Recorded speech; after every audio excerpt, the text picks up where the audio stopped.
인사청문회가 어제 정리가 됐습니다만 오늘은 3당의 원내 대변인들을 모시고 인사청문회와 관련된 말씀 그리고 향후 전국과 당내 상황 얘기를 좀 나눠보려고 합니다. 직접 세 분을 저희 시선집중 스튜디오로 모셨는데요. 한 분 한 분 소개해드리겠습니다. 더불어민주당의 강훈식 원내대변인 나오셨습니다. 안녕하십니까? 네, 안녕하십니까. 강훈식입니다. 예, 자유한국당의 정용기 대변인 나오셨습니다. 어서 오십시오. 네, 안녕하십니까. 정용기입니다. 예, 그리고 국민의당 최명길 원내대변인 모셨습니다. 어서 오십시오. 네, 안녕하세요. 예, 반갑습니다. 세 분 다 서로 인사 나누시고요. 네, 안녕하십니까. 예, 안녕하세요. 자주 뵙습니다. 예, 일단 인사청문회 얘기부터 시작하죠. 야당부터 먼저 여쭤봐야 될 것 같은데 정 의원님께 먼저 여쭤보겠습니다. 어떻습니까? 임명동의안 표결이 이제 있을 텐데 통과 가능성이 높은 건가요? 어떻습니까? 저희 당으로서는 쉽게 인준해드릴 수 없는 상황이라고 판단을 하고 있습니다. 그래서 예. 일단 뭐 여론도 좀 더 지켜보고 당내 여론 수렴해서 29일 날 의원총회를 열어서 예. 최종 인준 여부를 의원들이 결정하도록 이렇게 할 계획인데 이렇게 예. 된 이유는 저희도 초기에는 이번에 이제 문재인 정부 처음 이제 초대 총리고 예. 그래서 특별한 문제가 없으면 괜히 발목 잡기 하지 말고 통과시켜 드리자 이런 뭐 자세를 임했었는데 하는 중에 보니까 이 문재인 대통령이 스스로 정한 고위공직자 인사 배제 5대 원칙이 예. 있습니다. 여기에 무려 4가지나 해당이 될 뿐만 아니라 본인과 관련된 부분은 본인이 해명을 하는데 가령 이제 대한노인의 간부로부터 정치 후원금 받은 부분, 그다음에 본인의 전남지사 선거 당시에 보좌진이 2만 명의 권리당원에 대해서 5천만 원의 당비를 대납한 거 예. 이런 것들 해명을 들어보면 설명 듣고 나서 이제 해명이 납득이 잘 안 된단 말이죠. 해명이라고 하는 건 듣는 사람이 공감이 돼야 되는데 이런 부분이 있고 또 부인과 자제에 대해서는 지금까지도 보면 제3자 뭐 개인정보 보호 예. 이런 이유로 인해서 자료 제출을 성실하게 하지 않고 있습니다. 그래서 이런 걸 보면서 이거를 아무리 정부 초대 뭐 처음 최초 총리라고 해서 그냥 통과시킨다고 하는 것은 아니지 않느냐 이런 여론이 당내에서 아주 높습니다. 예, 국민의당은 입장이 어떻습니까? 네, 묘하게 고민의 지점이 자유한국당하고 비슷한 게 좀 묘한데요. 예. 사실 이제 후보자 개인의 자질이라고 하는 건 여러분들 이제 대부분 인정하시겠지만 꽤 훌륭한 총리감인 것만은 분명하다고 보고요. 그래서 문재인 대통령께서 현직 지사를 내세워서라도 또 호남 출신 총리를 개혁의 선봉으로 삼겠다고 한 의도는 굉장히 좋고 훌륭하다고 생각을 합니다. 그런데 저희도 예상했던 것보다 훨씬 더 많이 인준 결격 요소들이 나와서 좀 예. 당황하고 있는 게 사실이고요.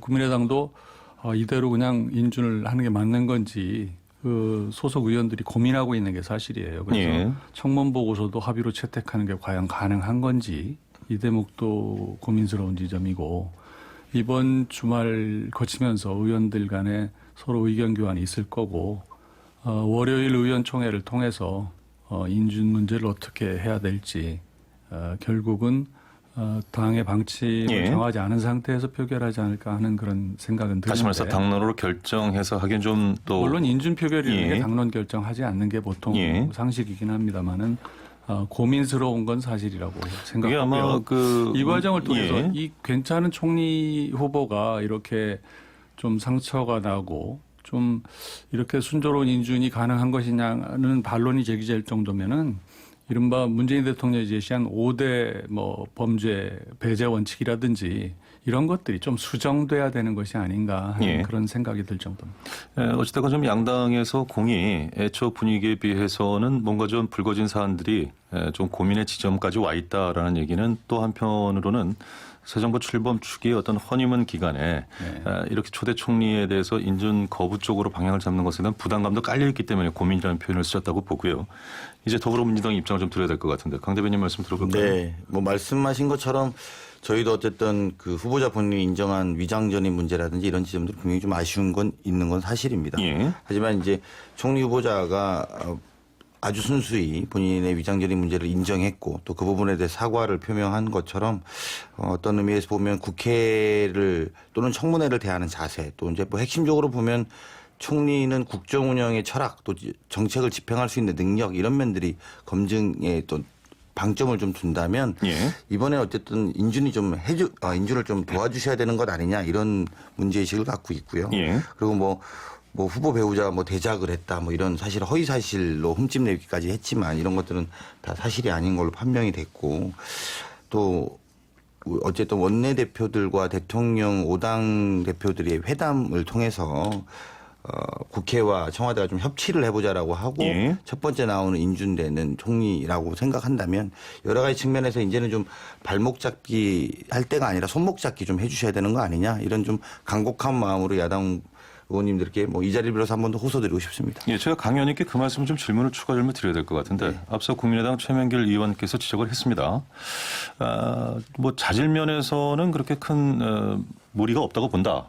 그러나 이른바 이 고위공직자 배제 인사 원칙 5개 원칙이 있는데 이렇게 결격이 처음부터 됐다고 한다면 정부 차원에서 뭔가 이 부분을 좀 짚고 넘어가야 되는 거 아닌가 뭐 수정을 하든지 이제 그 얘기인데요. 어떻습니까? 사실은 그 되게 아픈 지적이죠. 저희 입장에서 보면은 문재인 후보 시절에 5가지 정도의 고위공직 배제 원칙을 세우는데 그 부분에 계속 걸리는 특히나 또 우리 강경화 외무부 장관 내정자도 사실 이 위장전입 문제가 좀 걸려 있는 이중국적 문제가 좀 걸려 있는 거거든요. 그래서 사실 굉장히 부담스럽고요. 그래서 이 원칙을 바꾸는 문제까지는 저희가 뭐 지금 이 자리에서 말씀드리는 거는 확답하기 좀 어렵습니다만 다만 이후에 장관으로 인선되시는 분들 또는 내정자가 되실 분들에 대해서는 이 부분이 좀 더 저희 입장에서는 부담이 많이 된다. 그래서 더 결격 사유가 없는 분을 찾는 데 더 집중해야 된다. 이런 생각은 들고 있습니다. 이 문제는 이제 자유한국당의 정영계 의원이십니다. 네, 더불어민주당 스스로 어떻게 보면 초래한 측면이 많이 있다. 방금 지적된 5대 그 고위공직자 인선 배제 원칙이라고 하는 거에 첫째 그렇고요. 근데 그게 선거 과정에서도 더불어민주당 내에서도 이게 너무 좀 센 기준 아니냐 이런 지적이 있음에도 불구하고 그 발표가 됐고 그 얘기는 그걸 보고 대통령으로 투표한 그런 국민들도 있다는 측면에서 약속은 지켜져야 의미가 있는 거 아니겠습니까? 그리고 또 한 가지는 허니문 기간이라 하더라도 과거에도 보면 이 총리 인사청문 문제는 허니문하고 별개로 이렇게 인준 거부가 되는 이런 경우도 있을 뿐만 아니라 그때 더불어민주당이 그렇다고 저희가 똑같이 하겠다는 거 아닙니다만은 야당 시절에 이런 엄격한 잣대와 기준으로 낙마를 시킨 그런 사례도 있습니다. 그래서 저희가 야당으로서 무조건 발목 잡기로 비춰지는 이런 점도 저희가 지향하고 있지만 또 반대로 대통령 스스로 이 공약한 기준에 명백히 위배되고 본인도 인정했고 또 그거 말고도 여러 의혹이 명확하게 해명되지 않고 있음에도 불구하고 그냥 인준을 해드리는 것이 과연 야당으로서 이게 그럼 앞으로 각종 저희의 고민이 겁니다. 각종 그 공직 후보자가 쭉 이렇게 대통령이 국회에 인준안을 보냈을 때 5가지 기준에 다 어긋나요. 그러면 지난번에 총리는 인준해주고 이건 왜 인준을 안 해주냐. 정치적인 의도를 가지고 하는 거 아니냐. 이렇게 했을 때 국민들께 뭐라고 말씀드려야 될 것인가. 네. 이 대목 얘기가 좀 길어지는데 말이죠. 이게 사실 선거 과정에서 문재인 후보 스스로 캠프 안에서는 좀 과한 그 약속이 아니냐라고 하는 지적이 있었음에도 불구하고 지난해 12월, 올해 3월 두 차례에 걸쳐서 아주 명료하게 공언했던 부분이거든요. 그런데 사실 중요한 건 그렇습니다. 이제 그 이낙연 후보 지명자 같은 경우는 이제 청문 과정에서 얘기가 나왔지만 제가 특히 국민의당이 주목하는 부분은 강경화 후보의 경우는 결격 사유가 있다는 걸 스스로 먼저 인정하고 실토를 하는 형태로 얘기를 했지 않습니까? 그렇다면 그 기준이라는 것이 적용이 계속될 수 없다는 걸 스스로 인정한 거기 때문에 빨리 이런 모순은 스스로 이 원칙은 계속해서 지키기 어렵다는 사실을 인정을 해야 되는 거라고 보고요. 그것이 오히려 이런 계속될 수밖에 없는 이런 어려운 국면을 스스로 벗고 국민한테 지난번 그렇게 약속을 해서 표를 얻기 위해서 한 건 맞지만 예. 이건 좀 유지하기 어려운 측면이 있습니다라고 시인을 하는 것이 올바른 태도가 아닌가 네, 싶습니다. 그래서 저도 논평을 이미 냈습니다만 대통령께서 그럼 그 부분에 대해서 예. 국민들께 양해를 구하는 말씀을 알겠습니다. 좀, 드리는 게 도리다. 예, 강훈식 제가 의원께서 좀 이 말씀- 부분은 좀 아픈 부분이라고 하셨는데 한 30초 정도로 요약이 좀 가능할까요? 간단하게 예. 말씀드리면 일단 말씀하신 것처럼 사실 그 기준에 대해서 저희가 고민해야 되는 게 저희들의 앞으로의 과제이다. 이제 이런 거 있고 또 사실 국회가 고민해 주셔야 되는 건 사실은 대통령이나 청와대 입장에서도 이번 인선을 하고 내정하는 과정에 굉장히 고민했을 거라고 봅니다. 예. 그리고 이것을 먼저 실토했다라는 것도 사실은 자꾸 찾아보는 과정에서 이런 부분이 좀 난감한 부분이 있다. 이런 것을 예. 아마 고백한 부분이 있다. 저는 이렇게 좀 보고요.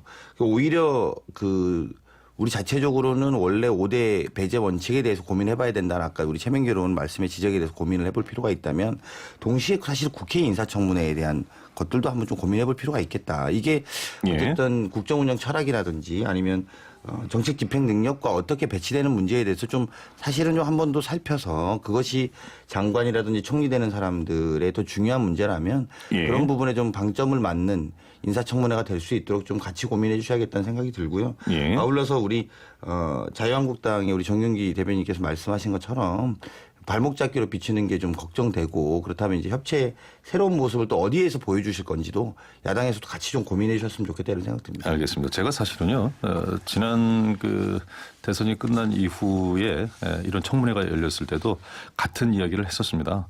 이 청문회 본연의 어떤 취지에 좀 부합한 청문회가 되고 있는가라는 얘기를 했었고 오늘도 사실 그 질문을 드리려고 했는데 뭐 지금 근데 예. 이런 건 있습니다. 예. 그러니까 도덕성 검증을 안 할 수는 없습니다. 정책 예. 역량만 검증할 수는 없는데 이게 이제 과거 뭐 매 정부마다 그랬습니다만 박근혜 정부도 중간 이후쯤에 도무지 사람을 찾을 수가 없다. 그 기준에 맞는 예. 그리고 아무도 하지 않겠다고 한다. 그런 대상자들한테 접촉을 사전에 해보면 이제 다시 말해서 그동안 쌓아왔던 게 한순간 무너지게 되는 이제 부담감이 크다라는 예, 거죠. 우려도 있고 우리 사회가 그동안에 참 어떻게 여기까지 발전해 왔는가 하는 측면에서 우리 스스로 반성해봐야 알겠습니다. 되는. 자, 뭐 그쯤 해두고요. 이 청문회에서 좀 드러났던 문제점 하나가 이 문자 폭탄 얘기인데요. 예. 어떻습니까 상황이? 사실 문자 폭탄하면은 저도 개인적으로 참 많이 받아봤기 때문에 예. 이게 얼마나 사람을 황폐하게 만들고 피폐하게 만드는지 잘 경험을 해봤습니다. 실제 당해보지 않은 사람은 잘 이해하지 못하는 부분이. 예, 지금 말씀하시는 분은 국민의당의 최명길 의원이신데요. 예. 별것도 아닙니다. 작년에 제가 어떤 당을 떠나는 결심을 하게 되는 과정에서 그 별것도 아니고 개헌해야 된다라고 하는 얘기를 한 것인데 그런 아주 당연한 요구를 하는 것에 대해서도 그 자신이 지지하는 후보나 자신이 지지하는 정파의 그 의견과 다르다는 이유로 문자 폭탄을 하는 걸 보고 아 이건 정말 날이 갈수록 민주주의의 적이 되겠구나 하는 그런 생각을 했어요. 그런데 엊그저께 김광수 의원이 이제 그 오전에 예. 문제 제기를 한 이후에 하소연을 하더라고요. 점심 먹는 사이에 뭐 수도 없는 문자 폭탄하고 발언한 지 한 3시간 만에 1,500개 가까운 그 열어보지 못한 문자 폭탄이 쏟아질 정도라고 해서 예. 사실은 이게 문제가 되겠구나 했는데 사실 당사자가 문제 제기를 했고 여러 의원들이 받았고 이것은 어떤 의미에서 의사 표현이다, 정치 참여다 하는 것은 미사려고에 불구하고 실제로는 디지털 테러라고 봐야 됩니다. 예. 그래서 예. 이것이 어떤 그 적극적인 정치 참여의 문제냐? 아니면 그야말로 이제 말 그대로의 문자 폭탄이냐 하는 것인데 개인의 정치인의 휴대폰을 쓰지 못할 정도의 그 쏟아진다면 그것은 예. 일종의 폭력적 행위라고 봐야 됩니다. 네, 자유한국당에서도 한 가지 예, 말씀드립니다. 예.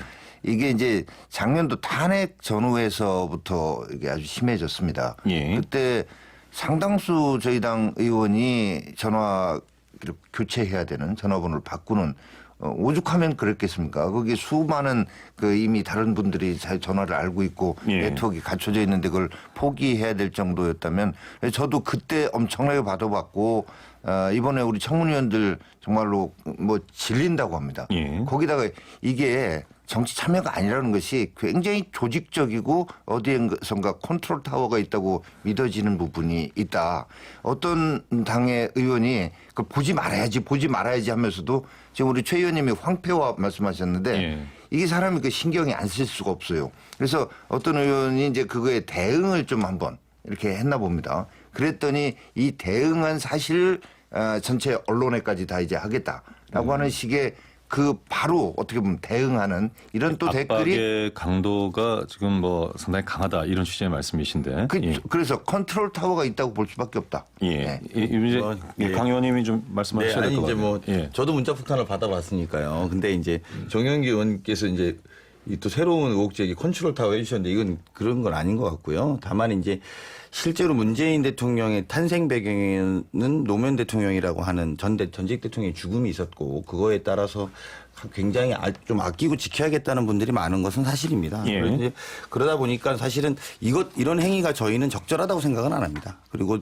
어쨌든 정치인들한테 개별적으로 타격을 주고 마음을 쓰게 하는 문제에 대해서는 적절하지 않다고 봅니다만 그런 배경에서 만들어진 소위 이제 좀 뭐라고 할까요? 잘못된 팬클럽 문화라고 할까요? 뭐 이런 요즘 것들이 정치 팬덤이라는 얘기 많이 예, 쓰던데. 정치 팬덤의 예. 일환이다. 저는 이렇게 좀 보고 있고요. 다만 이제 이런 부분에 있어서 그런 분들이 그런 것도 있지만 사실 정치인 저도 받아봤습니다만 이게 막 계속 지속되진 않아요. 막상 받아보면 그때 사안 오고 또 안 오고 이렇게 하는데요. 한 축으로는 또 정치인들도 이런 문제에 대해서 우리가 좀 이런 정도의 분노하고 있구나. 그들이 왜 분노할까도 한번 생각해보는 계기가 됐으면 좋겠다. 그렇게 볼 수가 없는 것이요. 예.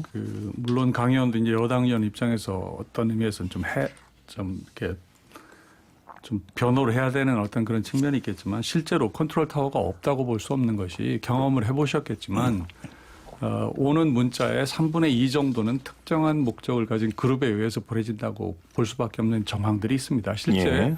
저도 개인적으로 밤 사이에 이제 예를 들어서 1000통의 문자가 왔다. 그러면요.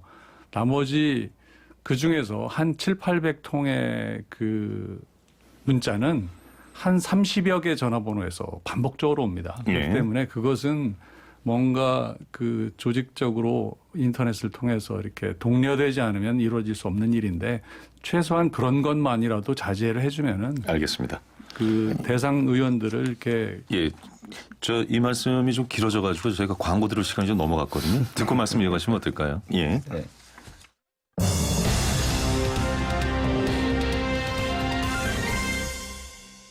예, 오늘 저희 시선 집중에서는 더불어민주당의 강원식 원내대변인, 자유한국당의 정영기 대변인, 그리고 국민의당의 최명길 원내대변인을 직접 스튜디오에 모시고 인사청문회 관련된 말씀 그리고 문자 폭탄 얘기까지 진행을 했는데요. 우리 정영기 의원님께서 조금 덧붙이실 말씀이 있다고 하셔서 짧게 좀 듣고 시작할까요? 예. 네. 문자 폭탄 관련해서 컨트롤 타워가 있다 이러면서 말이 끊어졌는데 예. 제가 겁나서 말씀드립니다. 컨트롤 타워가 있다는 의심을 할 수밖에 없는 정황이 있다. 이라는 예. 의미로 저기 또 이 프로그램 끝나면 문자 폭탄이 쏟아질까봐 제가 이런 말씀드리고요. 예. 이 문제와 관련해서는 대통령께서 예. 좀 더 명확하게 그 문자 폭탄을 하는 누리꾼들한테 메시지를 좀 지지자들한테 전할 필요가 있다 이런 생각입니다. 예, 이런 부분은 더불어민주당 차원에서 청와대에 좀 건의할 수도 있는 부분 아닌가 싶기는 한데요. 이게 뭐 어떤가요? 아니 그렇게 되면 인과관계가 대통령이 마치 지시한 것처럼 돼버리는데 예, 아니요. 그런 그 건 말씀이 전혀 이제 아니라 아닌데. 지시와 더 네. 나서 다시 말해서 이제 이런 것들을 제어할 수 있는 가장 효과적인 네, 방법이라는 측면에서 그러니까 결국은 예. 그 보내시는 분들이 좀 자제를 해주시는 게 좋은데 그것이 자제하라고 한다고 되는 것이 아니고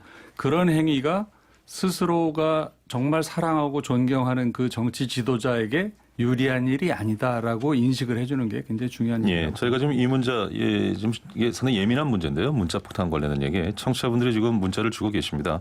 양론이 있군요. 1100번 쓰시는 분은 만약에 이렇게 조직적으로 문자 폭탄을 발송하게 하는 어떤 배후 세력이 있다면 조사해야 되는 것 아니냐 이런 얘기를 하시는 분도 계시고요. 또 4869번 쓰시는 청취자분께서는 컨트롤 타워 말씀하시는데 국민이 할 일이 없어서 문자를 보내겠느냐. 지시받은 적 없고 부탁하는 사람 없다. 또 이런 얘기를 하시는 분도 있습니다. 양론이 있어서 소개를 좀 해드렸고요. 이제 각 당 내부 상황 말씀 좀 들어보겠습니다.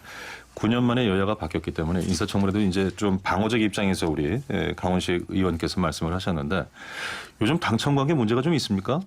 아니 문제 없습니다. 추미애 대표 그 인사권 관련해 가지고 6명 청와대 갔다가 돌아오는 과정, 다시 가는 과정 좀 문제가 있는 것으로 SNS상에도 좀 직접 글을 올렸고요. 어떻습니까?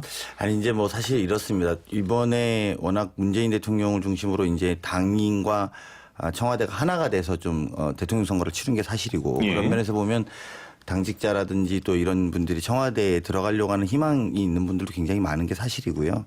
그런 게 사실은 추미애 대표 입장에서는 또 부담이 될 겁니다. 어쨌든 예. 같이 가장 뒷받침을 크게 했던 민주당의 당대표로서 좀 당직자들이 가고 싶어하는 사람이 많은 분 보내고 싶고 이런 마음은 있을 텐데요.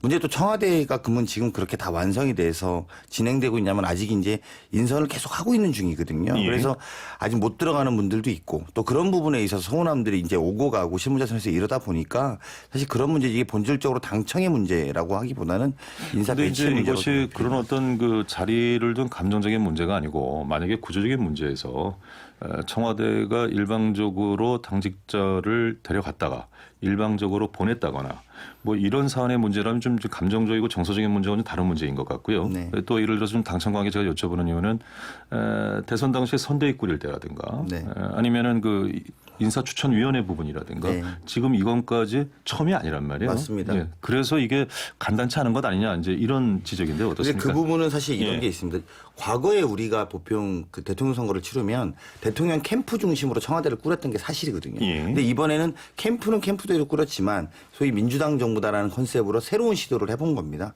민주당에서 뒷받침이 돼서 같이 좀 꾸려보자 이런 것들이 있으니까 이게 사실 수위 차이가 있다고 봐야 되는 거죠. 캠프의 예. 측과 민주당 측의 어떤 수위 차이가 있는 것이지 이게 당청 간의 뭐 예를 들면 이견이라든지 이런 부분은 아니고 이런 과정을 통해서 앞으로는 소위 이제 대선을 치르고 나면 일정 정도 당은 어느 정도까지가 청와대에 좀 들어갈 수 있다. 예. 뭐 또는 캠프는 어느 정도 들어간다. 또는 외부 인사는 어떻게 부른다. 이런 것이 자리매김되는 과정으로 가는 것 아닌가 생각이 듭니다. 예. 정치를 오래 관찰했던 그 사람 입장에서 보면요. 예. 어찌 보면은 정권 초기에 청와대와 여당 간의 이런 이견 같은 것들이 노출되는 것 자체가 그렇게 나쁜 건 아닙니다. 예. 왜냐하면은 서로 이견을 낼 수 있는 관계라는 뜻이지 않습니까? 그렇기 때문에 이거는 잘 봉합해서 발전해 간다면은 관찰자 입장에서 보면 청와대와 여당과의 관계를 잘 만들어갈 수 있는 계기라고 보고요. 예. 이런 것들이 단지 국민들한테 조금 모양 빠지게 좀 볼썽사납게 보이지 않게만 잘 컨트롤이 되면은 문제될 예. 건 없다고 생각해요. 예, 이 국민의당의 최명길 의원께서 오히려 좀 도와주시는 발언을 하셨네요. 네. 자유한국당 얘기 좀 여쭤봐야 되겠습니다. 네. 대변인을 모셨으니까 이제 전당대회 앞두고 있는 상황인데 네. 저희가 파악하기로는 홍준표 전 후보가 일단 당권 도전하는 것은 거의 기정사실화되는 것 같습니다. 맞습니까? 여러 가지 뭐 저희도 미국에 계시니까 언론 예. 보도 통해서 뭐 들을 수밖에 없는데 예. 그렇게 파악되고 있습니다. 네. 자 이렇게 되면은 이게 친박계와 뭐 이제 홍준표 지사를 중심으로 한 또 다른 비박계와의 격돌 뭐 이제 이런 표현들이 나오고 있는데 어떻게 바라보고 계신지요? 저희도 지겨운데 국민들께서 친박 비박 얘기 들으면 정말 지겨우실 거라고 생각이 돼서 좀 예. 민망하게 이를 데 없습니다. 그런데 지금 이제 뭐 친박 측은 글쎄 다시 어떤 개파로서 계속 작동이 될지는 좀 더 봐야 될 것 같습니다. 많이 분화되고 이렇게 하고 있는데, 예. 근데 이제 그런 것들을 걸어서 홍준표 후보가 당권을 잡기 위해서 지금 강하게 아무튼 뭐 파이팅을 하는 것 같습니다. 예. 그런데 당내 좀 이렇게 의견이 다양합니다. 그러니까 홍 후보가 잡아서 강력한 리더십을 발휘를 할 필요가 있는 거 아니냐라고 생각하는 그룹도 있는가 하면 예. 대선 패배하고 얼마 안 됐잖아요, 사실은. 그러면 우리 정호택 대표도 얘기를 했습니다마는 보통 좀 뒤로 이렇게 이선으로 좀 빠져 있는 일정 예. 기간 그래서 재충전하는 이런 것이 필요한 거 아니냐 이런 그룹도 있는 거고요. 그래서 저희가 뭐 다음 주에도 이번 주말부터 재선의원 연찬회, 초선 연찬회 또 전체 원외위원장까지를 포함하는 전 예. 의원하고의 연찬회 이런 것들이 예정돼 있어서 이런 말씀하신 대로 국민들께서도 보기에 좀 그렇고 예. 이렇게 뭐 개파 간에 또 충돌하는 것처럼 친박 비박 이것만은 피해야 된다. 이게 다수입니다. 근데 지금 상황이 피할 수 없는 상황으로 가고 있는 것 아닙니까? 어떻습니까? 그래서 이렇게 간다면 미래가 참 어두워지는 거 아니냐라고 예. 우려하는 그 의원 그룹이 가장 큰데 다만 그런 그룹에서 당권 주자를 낼 수 있는 그런 조직화된 그룹으로 아직 이렇게 성장이 안 돼 있어서. 성장이 안 돼 있는 이런 예. 상황이라고 말씀드려야 될 것 같습니다. 그렇군요. 다시 말해서 지금도 고민이 계속 현재 진행 중인 그런 상황이군요. 네. 예. 예, 이번에 이제 국민의당 얘기 좀 여쭤봐야 될 것 같은데 일단 박주선 비대위원장 체제로 가는 거죠? 그렇습니다. 확정이 됐습니다. 예, 이게 이제 비대위원장을 원 내에서 그러니까 당 내에서 찾느냐, 당 외에서 찾느냐에 대해서도 좀 논란이 있었던 것 같고요. 이제 8월에 전당대회를 치르게 되는 거죠. 시기는 확정되지 않았는데 아직 7월 말 확정되지는 않은 것이고. 네. 국민의당의 진로와 관련해서 좀 얘기가 좀 많습니다. 지금 계속 나오는 얘기가 바른정당과의 통합 얘기도 나오고 더불어민주당과의 통합 얘기도 나오는데 지금 두 분이 나와 계시니까 이 자리에 짧게 좀 얘기를 들어봤으면 좋겠습니다만 당의 향후 어떤 그 연대 통합과 관련된 진로나 입장 어떻게 정리가 되어 있는지요? 당의 체제 정비를 하고 당의 이제 노선과 좌표를 정확하게 재설정하는 작업이 이루어지기 전에는 어떤 통합 논의도 무의미하고요. 그렇게 예. 되지도 않을 거라고 생각을 합니다. 박주선 대표도 비대위원장으로 선출된 직후에 어떤 통합도 없다라고 하는 입장을 분명히 했고요. 예. 지금 뭐 국립묘지 참배를 하면서 그런 결의를 더 다지고 계실 텐데 사실 좀 혼란했던 것도 맞습니다. 그런데 대선 패배 직후에는 늘 어느 정당이든지 나타나는 현상인데 예. 그래서 외부냐 내부냐 뭐 공동 비대위원장이냐 단독이냐 하는 걸 놓고 한 일주일 혼돈이 있었던 건 사실인데 정리가 됐고요. 이제 그 과정을 거쳤으니까 앞으로는 이제 좀 단단해지는 과정을 시작하지 않을까 저는 그렇게 기대를 하고 있고요. 예. 이 과정에서 분명히 확인된 건 국민의당이 앞으로 창당 정신을 잊지 않고 작지만 강한 정당으로 남아서 양당 대립 구도에서 중대한 역할을 하는 3당으로서의 그 역할을 하게 될 것이다. 그렇게 되면 국민들도 예. 3당의 존재가 정말 정치를 삭막하지 않게 그리고 정치를 정지답게 만들 수 있는 기능을 하게 될 것이다. 그걸 보게 되면 국민도 찬사를 하게 될 것이고 다당의 체제라고 하는 것이 양당 정립 구도보다는 훨씬 더 안정적이고 국민을 편안하게 해주는구나 하는 것을 느끼게 될 것이고요. 그런 지점에서 공간을 찾아가게 될 것이다. 이렇게 지도 체제로 당을 어떤 그 정비하기 전에 이를테면 뭐 당대당 통합이라든가 연대 얘기라는 게 좀 조심스럽다는 말씀 충분히 공감이 가고요. 네. 자, 그 이후의 상황도 현재 이 다당제 구조에서의 역할론을 찾겠다라고 하셨습니다만 그럼에도 불구하고 지금 현재 실질적으로 국민의당의 지지 기반이 호남이라고 봤을 때 네. 지난 대선에서도 호남의 지지율에서 상당히 좀 어려움을 겪었고 현재 지금 문재인 정부의 국정 수행 지지가 굉장히 여론이 높은 상황입니다. 자, 이렇게 됐을 때 국민의당이 자기 활로를 찾고 자기 존립 기반을 지킬 수 있겠는가? 이제 이런 걱정들이 이런 연대 통합론하고 같이 엮여 있는 거 아닙니까? 어떻습니까? 호남에 기반을 두고 있는 것은 분명히 사실이에요. 예. 그 현역 소속 의원들의 그 40명 중에 23명이 호남 지역구 의원이라는 건 뭐 부인할 수 없는 거고요. 호남이 지지를 기반으로 탄생한 것도 사실입니다. 그렇지만 예. 이번 대통령 선거에서 봤듯이 호남에서 30% 남짓의 지지를 받았고 그 이외 지역에서 20%를 상회하는 지지를 좀 폭넓게 받은 게 사실이거든요. 그런 면에서는 사실은 호남을 기반으로 출발한 것도 맞고 호남이 소중한 건 맞지만 국민의당 제3당으로서 양당 정립구도를 깨면서 뭔가 역할을 하는 제3당으로서의 역할을 찾아가고 그 가치를 확인해 가는데 예. 꼭 호남만 중요한 건 아니고 그래서 전반적인 역할을 제대로 하면서 국민들로부터 이 3당의 소중함을 인정받는 걸로 승부를 해 나갈 것이고 예. 호남도 중요하지만 그 이외 지역도 더 그 못지않게 중요하다 이렇게 인식을 하고 있습니다. 예, 잘 알겠습니다. 관련된 말씀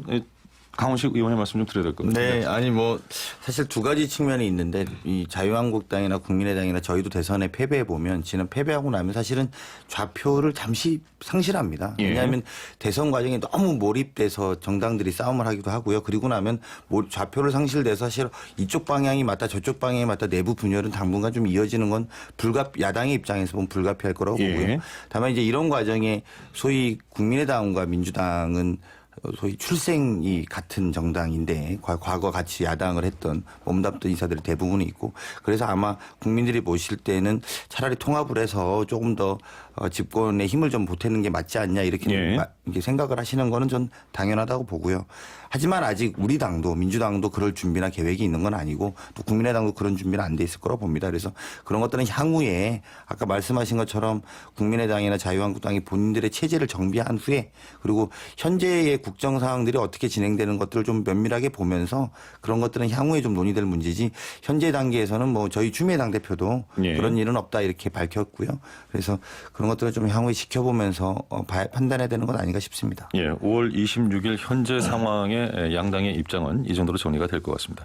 시간이 거의 다 돼서요. 이제 한 30초씩 말씀을 듣고 정리를 해야 될 것 같은데 29일부터 이제 6월 임시국회가 열리지 않습니까?